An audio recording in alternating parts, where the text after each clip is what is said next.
नमस्कार दोस्तों। इस मोटिवेशनल वीडियो में आज हम बात करने वाले हैं शब्दों की ताकत को कैसे पहचानें। तो आप इस वीडियो को पूरा देखिएगा ताकि आपको अच्छे से समझ आ जाए, और चैनल को भी सब्सक्राइब कर लीजिएगा। तो फिर चलिए कहानी शुरू करते हैं। दोस्तों, एक नगर में एक महान बौद्ध भिक्षु रहा करते थे। वह बहुत ज्ञानी थे और बहुत ही शांत स्वभाव के थे, और कि यह बात ही उनकी विशेषता भी थी। एक बार की बात है, बौद्ध भिक्षु नगरवासियों को उपदेश दे रहे थे। बौद्ध भिक्षु कह रहे थे कि शब्दों में जीवन बदलने की शक्ति होती है। अपने शब्दों से जीवन बदलो। हम जो भी शब्द अपने लिए या दूसरों के लिए कहते हैं या जो भी बातें करते हैं, उस पर हमें ध्यान देना चाहिए।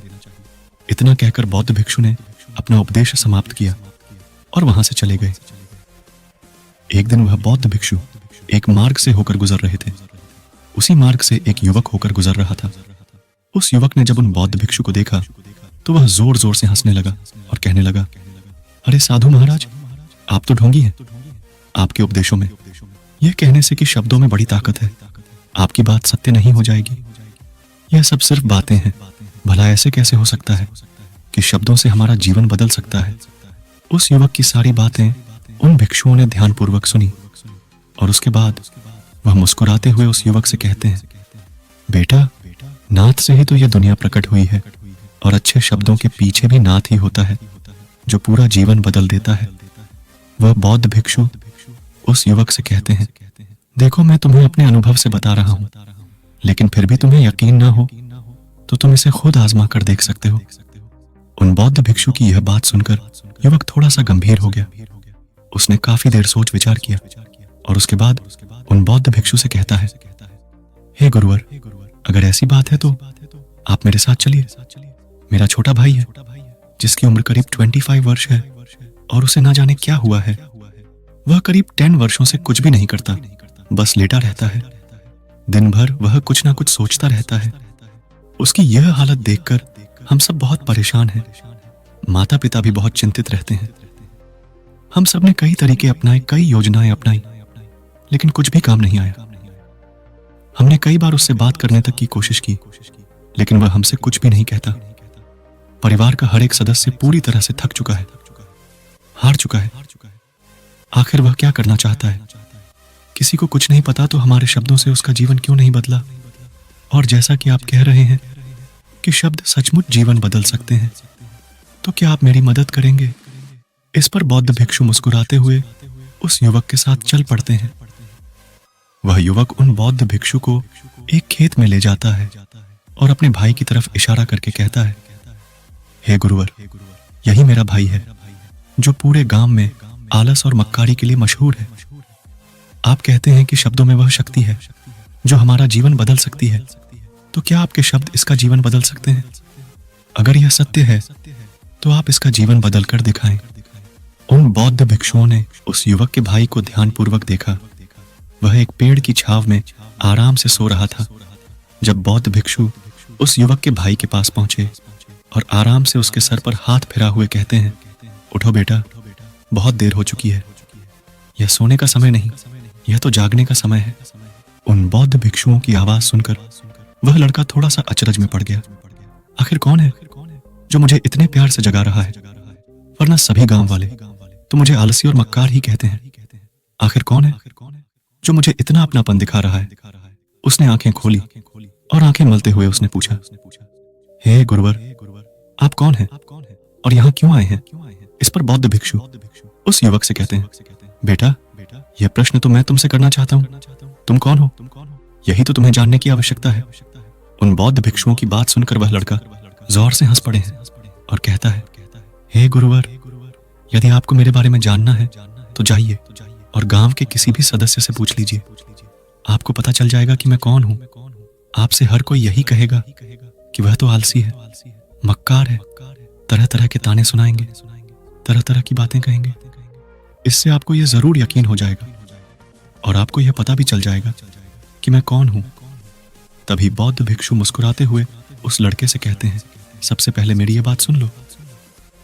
मेहनती इंसान के खुद के शब्द उसे अंदर तक चोट पहुंचाते हैं, इसलिए कभी भी अपने आप को कोसो मत। अपने शब्दों को सुधारो और मेरी यह दूसरी बात भी सुन लो। मैंने उन गांव वालों से नहीं पूछा कि तुम कौन हो, मैं तुमसे पूछ रहा हूं कि तुम कौन हो। लेकिन तुमने तो अपनी आदतें मुझे बताई। आलस तुम्हारी पहचान नहीं, तुम्हारी आदत हो सकती है, और इंसान नहीं।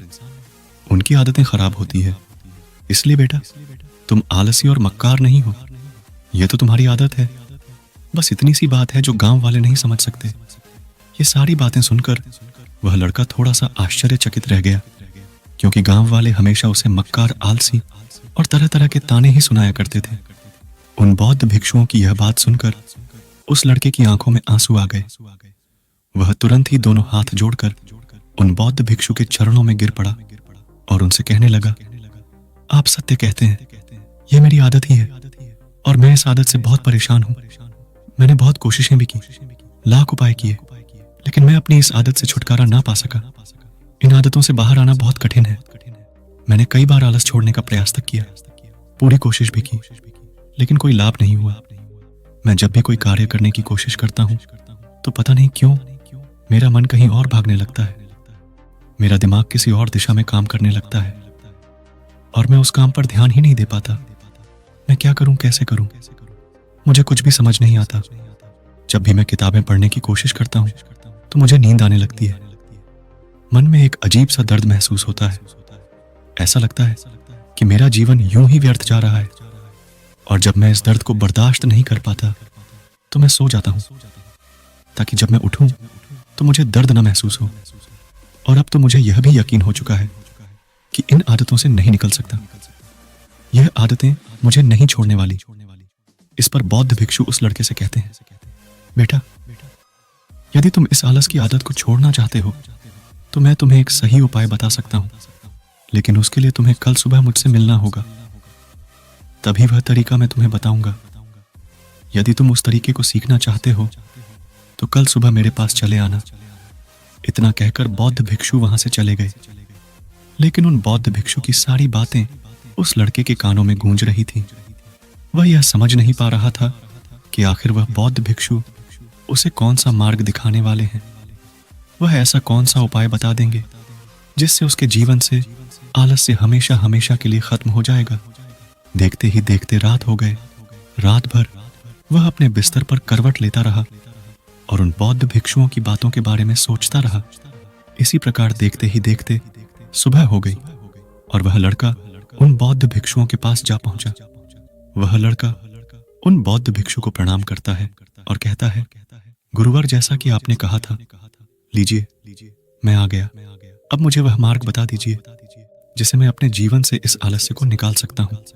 तभी बौद्ध भी उस लड़के से कहते हैं, बेटा, जब भी तुम्हारा मन दुविधा में हो, तुम निर्णय ना ले पा रहे हो और तुम्हारे मन में तरह तरह के प्रश्न उठ रहे हो कि मैं क्या करूं, कैसे करूं, इस कार्य को पूर्ण कैसे करूं, यह सब कैसे होगा, तब तुम वास्तविकता में अपने अतीत से सोच रहे हो कि पिछली बार तुम्हारे ऐसा करने पर क्या हुआ, या अतीत में तुमसे लोगों ने क्या कहा था। तो आज से कभी भी अपने अतीत से नहीं बल्कि भविष्य से सोचो। इस पर लड़का कहता है, भविष्य से वह भला कैसे होगा। तभी बौद्ध भिक्षु उस लड़के से कहते हैं, मान लो कि तुम्हें आज किसी भी चीज की कमी नहीं है। तुम्हारे पास वह हर चीज जो तुम चाहते हो, वह सारी सुख सुविधाएं हैं। तो अब बताओ, तुम अपना जीवन कैसे व्यतीत करना चाहोगे। उन बौद्ध भिक्षु की यह बात सुनकर वह लड़का कुछ देर के लिए सोच में पड़ गया, क्योंकि आज तक उसने सभी गांव वालों के केवल ताने ही सुने थे। किसी ने भी आज तक उसके जीव वन के बारे में उससे ऐसी बात नहीं की थी, और वह गुरुवर उसे आने वाले भविष्य के बारे में उससे बातें कर रहे थे। उन बौद्ध भिक्षु की यह बात सुनकर वह लड़का खुद से प्रश्न करने लग गया कि अगर मेरे पास सब कुछ होगा, धन की कोई कमी नहीं होगी और सारी सुख सुविधाएं होंगी, तो मैं अपना जीवन कैसे व्यतीत करूंगा। कुछ देर सोच विचार करने के बाद वह बौद्ध भिक्षु से कहता है, गुरुवर, मैं यह दुनिया घूमना चाहूंगा, पहाड़ों पर चढ़ना चाहूंगा, समुद्र की रेत पर चलना चाहूंगा और मैं एक बहुत बड़ा व्यापारी बनना चाहूंगा। तभी अचानक उस लड़के का ध्यान टूट गया और वह उन बौद्ध भिक्षु से कहता है, परंतु हे गुरुवर, यह सब कैसे संभव होगा। केवल मेरी मात्र सोच लेने से तो यह सब पूरा नहीं होने वाला। उसके ऐसा कहते ही उसके अतीत में बीती हुई सारी घटनाएं उसकी आंखों के सामने से गुजरने लगी और वह एक बार फिर से निराश होने लगा। और अब वह यह सोचने लगा कि मेरे पास तो पैसे ही नहीं है, तो मैं भला व्यापार कैसे कर सकता हूं? ना ही मेरे पास व्यापार का कोई अनुभव है। ऐसी स्थिति में मैं भला यहां से कैसे निकल सकता हूं? उस लड़के के इस प्रश्न का जवाब देते हुए वह बौद्ध भिक्षु उस लड़के से कहते हैं, बनते हर रात में सोने से पहले तुम हर दिन लक्ष्य एक कागज पर लिखो और सुबह उठकर सबसे पहले उस लक्ष्य को देखो और सोचो कि उस लक्ष्य को पाने के लिए तुम आज क्या कर सकते हो।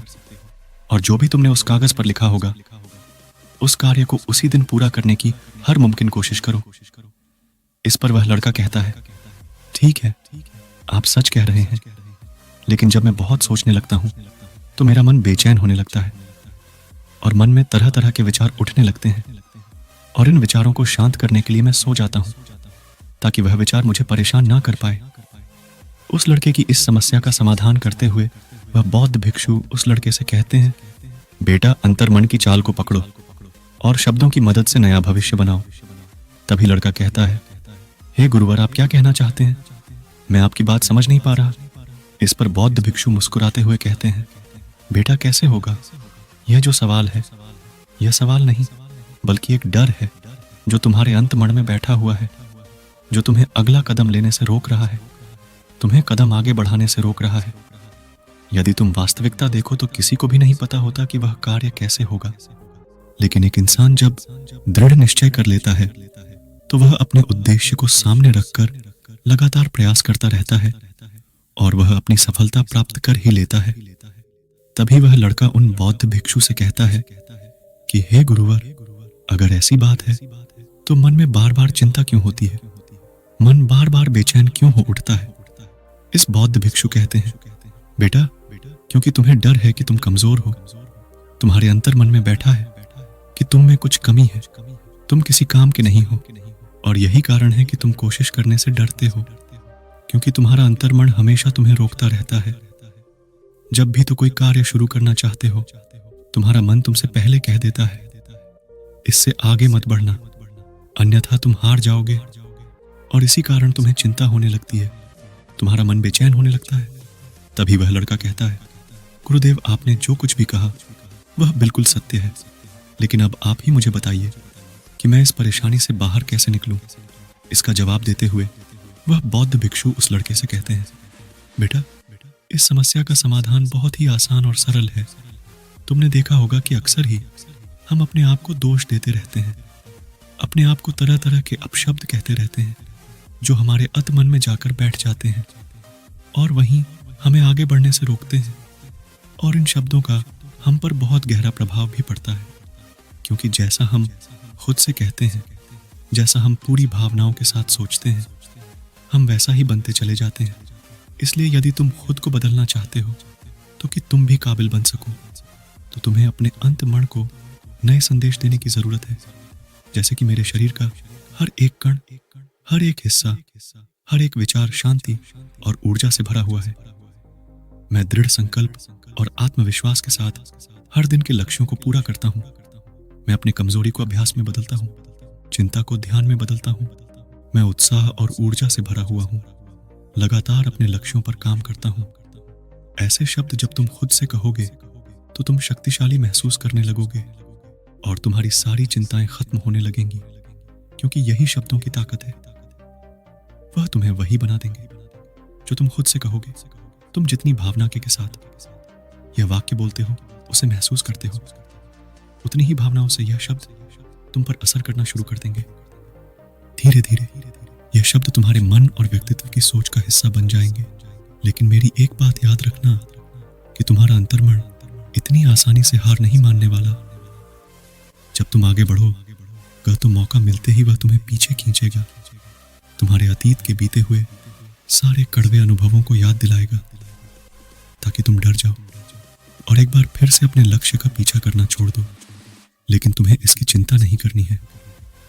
उन सकारात्मक शब्दों के कारण तुम्हारा मन सकारात्मक विचारों को स्वीकार करने लगेगा। आगे वह बौद्ध भिक्षु उस लड़के को चेतावनी देते हुए कहते हैं, मेरी एक बात और याद रखना कि तुम्हारा ध्यान आलस्य पर नहीं होना चाहिए। अर्थात तुम कभी आलस्य नहीं मिटाना, बल्कि तुम्हें एक नए भविष्य का निर्माण करना है, एक नए व्यक्तित्व का निर्माण करना है। तुम्हारा पूरा ध्यान केवल इस पर ही होना चाहिए। उन बौद्ध भिक्षुओं की बात सुनकर लड़का कहता है, ठीक है गुरुवर, आप जैसा कहते हैं मैं वैसा ही करूंगा। तभी वह बौद्ध भिक्षु उस लड़के से कहते हैं, बेटा अभी तो मैं इस गांव से जा रहा हूं, लेकिन कुछ सालों के बाद मैं वापस आऊंगा।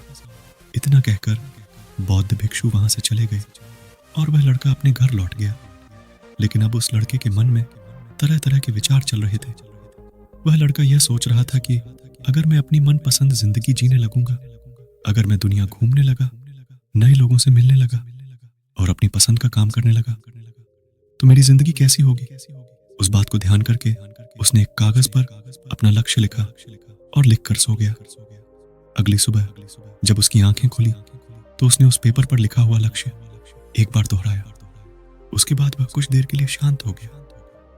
तभी उसे उन बौद्ध भिक्षु की बात याद आई कि तुम अपने लक्ष्य के लिए आज क्या कर सकते हो। उसने खुद से सवाल किया कि मैं आज अपने इस लक्ष्य को प्राप्त करने के लिए क्या कर सकता हूं।